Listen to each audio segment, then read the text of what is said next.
2026학년도 1학기 중간고사 생명과학 운전고 내신 분석 리포트입니다. 우선 개정 이후 첫 시험이었는데요. 생명의 특성 처음부터 신경 전도까지 객관식 23문항 그리고 논술형 2문항으로 출제가 됐습니다.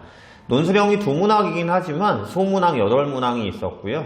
그 다음에 자세한 용어 이런 것들을 좀 서술하도록 돼 있었기 때문에 학생들이 실수할 만한 요소가 좀 있었고요. 그 다음에 막전이 속도 계산 같은 고난이도 문항이 빠졌습니다.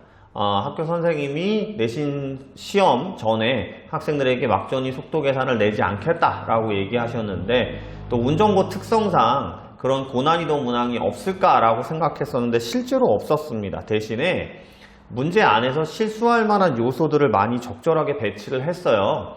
그래서 총평에 말씀을 드릴 수 있는 건 이제 너무 자세한 개념들을 공부하는 건 아니지만 하나의 개념들을 공부할 때도 정확하게 공부를 해야 된다라는 것들이 필요했을 걸로 보여집니다. 아무래도 운전고 특성상 이번 시험은 100점을 맞아야지만 1등급이 되지 않나라는 걸로 파악이 됩니다. 특이사항 보시면 아까 말씀드렸습니다만 논술형이 2문항이었습니다. 대신에 소문항 8문항으로 배치가 됐고요. 각 문항당 1점씩이었고요. 그 다음에 학생들이 좀 자세하게 보기 어려운 그런 기본 용어들을 배치를 함으로써 자칫하면 이제 감점의 요소가 있었을 걸로 보여지고요. 다시 말씀드립니다만 이번엔 개정 이후 첫 시험이었거든요. 아무래도 막전이 속도 계산, 신경전도에서 좀 까다로운 문항들은 출제가 되지 않았습니다. 대표 문항 분석을 보시면 생물의 특성부터 대사 증후군까지 객관식 10문항이 출제가 됐고요. 소화순환 호흡 배설에서 워낙 외울 게 많은 부분이 있었거든요. 또 이런 부분에서는 문제가 좀 적게 출제가 됐어요. 3번에 모든 생물은 조직이 있다라는 문제를 출제를 했는데 아무래도 단세포 생물들은 조직, 그 다음에 기관 단계가 없다라는 걸 좀 놓쳤을 경우는 실수의 소지가 있었을 걸로 보여지고요.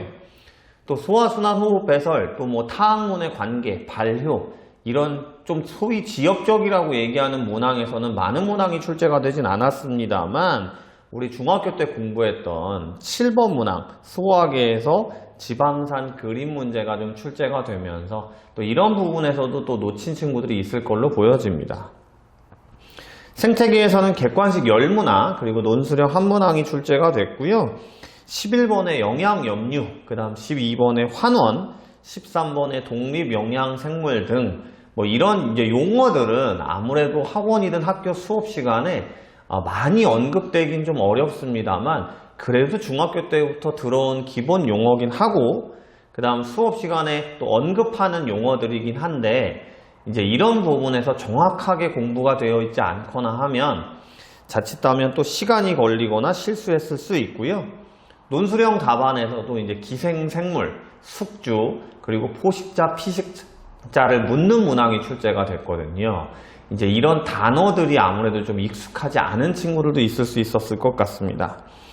방영구법의 어려운 문제는 출제되진 않았어요. 대신에 15번에 이제 개체수 증가율 그래프 문제가 출제가 됐는데 뭐 이 문제는 워낙 내신 기출에서도 많이 나왔었고 학생들하고 많이 풀었던 문항이기 때문에 또 이런 부분들을 학원 수업 시간에 좀 놓친 친구들도 있지 않았을까라고 보여집니다.